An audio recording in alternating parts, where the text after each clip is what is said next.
So you might have heard that the Poison Rogue or the Poison Imbuement has been nerfed, and although that is the case, the Poison Rogue in general has not been nerfed by any means. In fact, he's probably as strong as ever, if not stronger, because of the Vampiric Powers and also the way one of our main passives has changed, now scales on a different stat. So in today's build video, I want to go over my endgame Poison Rogue after 1 week of solo self-found gear to see what I can currently do in the game. I just started pushing in Nightmare Dungeons. I'm pretty sure that I can do a tier 100 with this exact setup. My first attempt at a higher level dungeon, which you see right now, was basically with one of the modifiers that reduces the poison damage, right? So we're dealing a lot less poison damage in general, and we're still absolutely demolishing everything the game has to throw at us. Even boss fights are basically the same as before. We have not attempted Uber Lilith yet. I'm still waiting for a couple key pieces, but I think that's just me being very cautious or careful, knowing how it used to be hard, but it just feels like the game is a lot easier in general, right? With the way that they nerfed the tier 100 dungeons, they nerfed the Uber bosses. So again, the Rogue feels very, very strong with this exact build, and it is nice that we didn't really change anything. We've just been using this build since pretty much day one. Right out of the gate, we went with this exact setup. I have optimized a few things here and there, which I'll go over a little bit more in depth in this video, especially the stat and the Paragon points that I've finally decided to completely redo, in a sense, to now compensate for the fact that the Poison Imbuement formula has changed a little bit. But again, even though there was a nerf at the beginning of the season, you can barely feel it, especially if you know which stats to avoid now and which ones to focus on. So anyway, all that being said, let's go check out the build.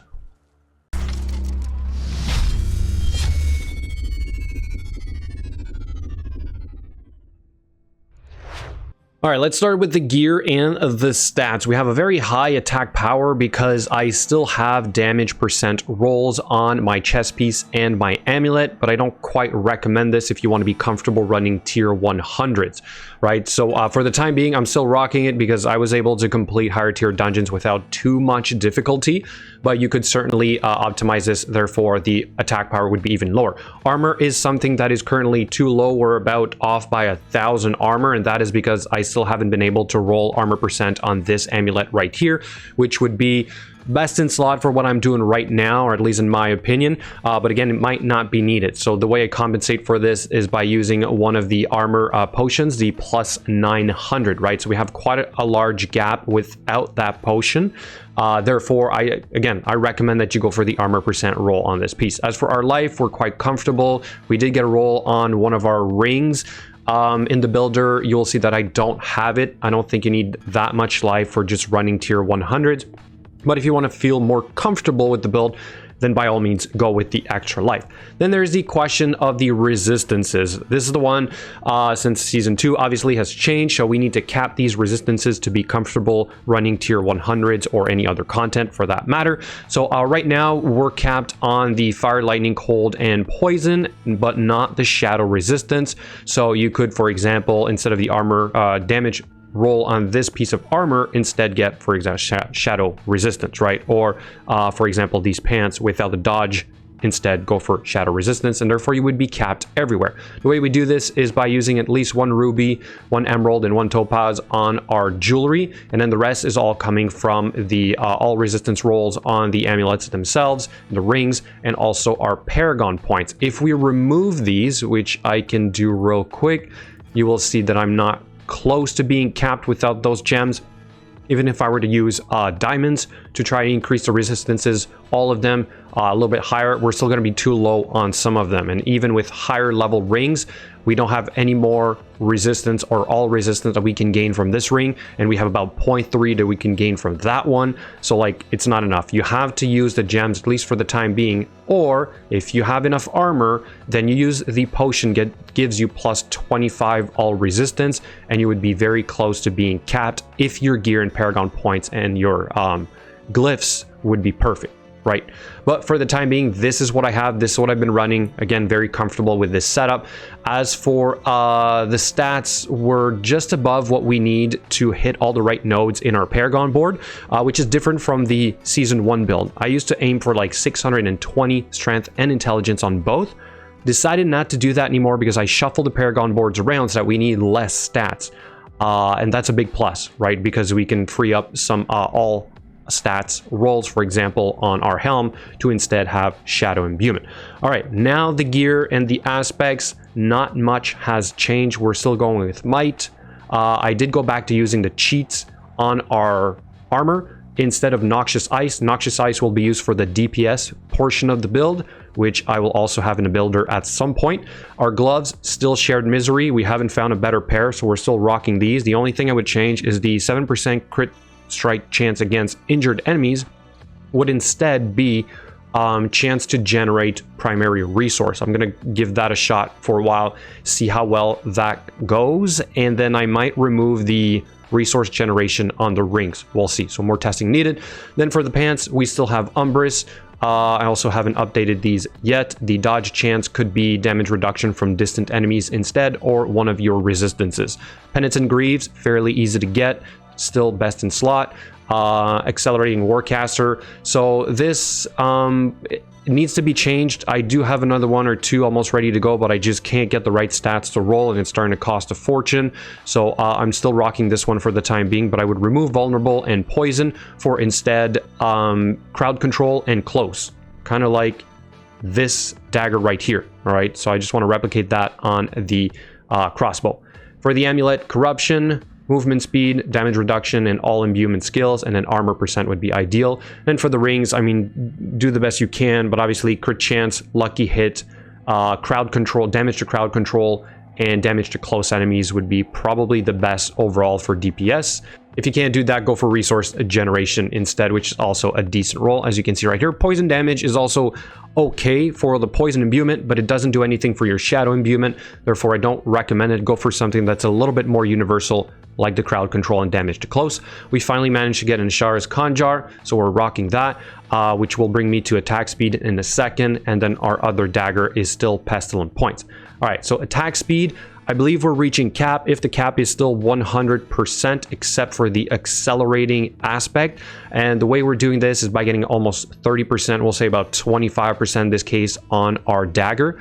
Then we're going to be getting another 60, almost 60% now from the Ravenous Vampiric Power. And that puts us at 85%. And the other one will come from one of our skills, which is the passive, the new pack, Close Quarters Combat, right here, which will give us another 20%, right? So all of that combined means we have a maxed out attack speed and therefore are getting the most out of that stat, right? So that's how I'm capping it. Therefore, I don't need the attack speed on the gloves. Now for the skill points, pretty much all the same. We're still Puncture, Twisted Blades, right? Shadow Step, and Dash. We do have now 3 points into Rapid Gambits for our evade to be up a little bit more often. I kind of like this mechanic, especially for higher tier dungeons. You don't need to do this, but because we're using Penitent Greaves, I like to do it this way, at least for the time being, right? We also have maxed out Sturdy now. Then we have 1 point to Malice. We have obviously our Dark Shroud, maxed out Poison Imbuement, 1 into Debilitating Toxins. Of course, this could be increased to 3 if you want to remove the points from Rapid Gambits instead. And we have 3 points into Precision Imbuement, 3 into Frigid Finesse, Shadow Imbuement, 1 in everything. Then we have +3 Second Wind, Innervation, Nothing in Haste, and Adrenaline Rush, and finally the Close Quarters Combat. Now for the Paragon board, I'll spend a little bit more time here explaining why I chose the boards that I did, the glyphs, but also that it's still a work in progress. I'm still tweaking it a little bit to see if I can squeeze out more armor or more all resistance, for example, or just more damage in general, right? So on our starter board, we still have versatility. This is the only glyph that I have that is currently maxed out. Actually, that's my second one, I think. We went with the, obviously, damage nodes, but we also came down here to get our resilience node for the +6 to all resistance, right? Now that we actually need resistance, I tried to make it a goal to pick up as many of them as I can.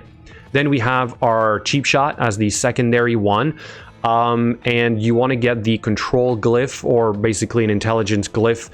In this case, the control works perfectly because it's crowd control, and because of the way the close quarters combat passive now works, you want to stack as much crowd control damage as you can. So you want to make sure you max out this board if you can, and then this glyph, right?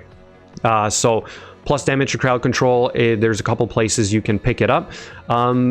In one version of my build, I did have a couple of points into Safeguard and then a couple of points into Spearhead. These are good, but if you want to use the board Leyrana's Instinct here, it's gonna unfortunately force you to pick up some of the, or to drop some of those nodes, and instead put a couple more points in here, and I'll tell you guys why in a second. All right, the third one is Leyrana's Instinct. The reason I chose this one is because we have plus to all resistances, which I'm trying to max out here as well. So I'm using Diminish in this one, which is Strength. And then we're also getting damage after dodge, which, if I understand correctly, also works for poison imbuement. So it is very situational, but the other boards, the one that we had before, which I think was Cunning Stratagem, had core skill damage, and this does not work anymore for the poison imbuement.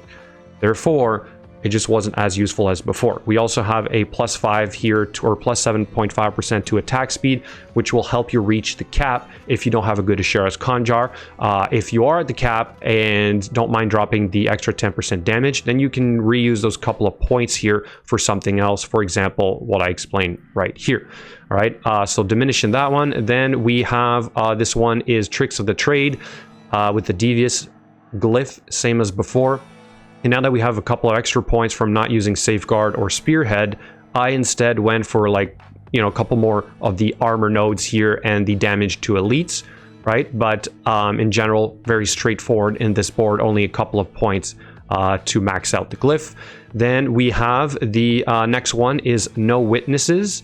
And for this one, we're rocking Efficacy, which is also not maxed out. So we're going to get more life out of this, and we're also going to get more damage out of this once we max it out. And this was the reason why we used to aim for 620 Strength and Intelligence, because in the previous build, this board was later. Now it is simply earlier in the build, therefore we don't need as many stats.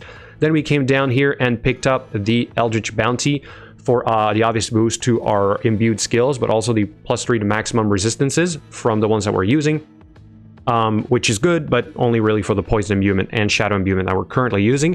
Then we have a very short and simple way to get +27 intelligence, and we're using Canny in this one, which is also working for poison imbuement. And we also have +2 physical, non-physical damage, sorry, in the middle node right there.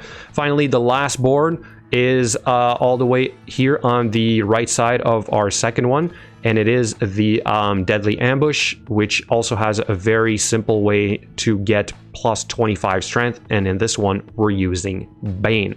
So there you go. Overall, that's the Paragon board that I'll be rocking for a while with this melee build.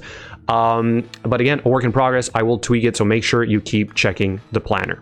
And finally, the Vampiric Powers, which we covered kind of in depth in the last video, so I'm just going to go over the ones that I'm still currently using, minus maybe one that I suggest you can update or change depending on what type of content you're doing. So I'm still rocking Domination with Prey on the Weak, Ravenous, Cursed Touch, and Flowing Veins.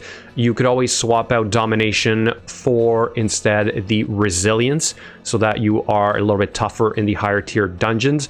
The reason being that the Stunned, we don't spread all that much because we only really have it on our Shadow step, right? Compared to, let's say, our Slow, which we have on our basic skill, or our Daze, which we have on Twisting Blades. So like, this is on a mob or two every once in a while, therefore it doesn't really shine as you're clearing mobs. And then for the boss fights, if you do manage to CC them before you actually kill them, then great. But if not, then again, it's not that useful. So you can always swap those out. I would go with Hectic instead, but I believe that by trying to go with Hectic, adding 2 more points, we may be a little bit too close to the cap, or maybe we could work it in with the cap. We'll see. So Hectic is another one that I would want to try and incorporate in the build, especially for boss fights, to see if we can get our poison imbuement off cooldown a little bit quicker, especially when we don't get the proc with our puncture and pestilent points. But overall, that's the gist of the Vampiric Powers that I've been trying.